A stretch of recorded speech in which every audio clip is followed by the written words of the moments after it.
నిజంగా చాలామంది అంటూ ఉంటారు ప్రభుత్వ ఉద్యోగం చాలా హ్యాపీగా ఉంటుంది, సర్కారీ కొలువు అనేది. అంతేకాదు దాని తర్వాత బ్యాంక్ ఉద్యోగాలు కూడా వీళ్ళకి ఎప్పుడు ఏదో సెలవులు వస్తానే ఉంటాయి. ఇప్పుడు తాజాగా ఈ నెలలో వరుసగా 4 సెలవులు అంట. అది కూడా ఎలాగనుకుంటున్నారు, వాస్తవానికి 24, 25 తేదీల్లో బ్యాంకులు సమ్మె నిర్వహించబోతున్నాయి.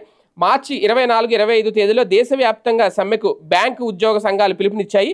కీలక డిమాండ్లపై అంటే ఇండియన్ బ్యాంక్ అసోసియేషన్ IBAతో జరిపిన చర్చల్లో ఫలితం లేకపోవడంతో ప్రకటించిన విధంగానే 2 రోజులు దేశవ్యాప్త సమ్మెకు దిగనున్నట్లు United Forum of Bank Unions తెలిపారు.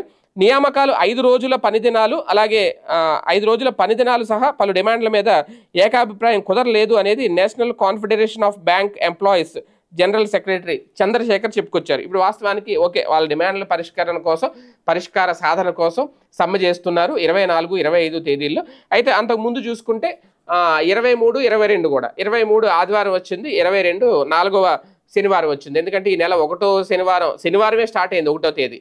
ఆ లెక్కను చూస్తే 4వ శనివారం 22 వస్తోంది, 23వ తేదీ వచ్చి ఆదివారం వస్తుంది, అలాగే 24, 25 అంటే ఇక సోమ మంగళ వరుసగా శనివారం నుంచి మంగళవారం వరకు బ్యాంకుల హాలిడేస్ సెలవు ఉండదన్నమాట.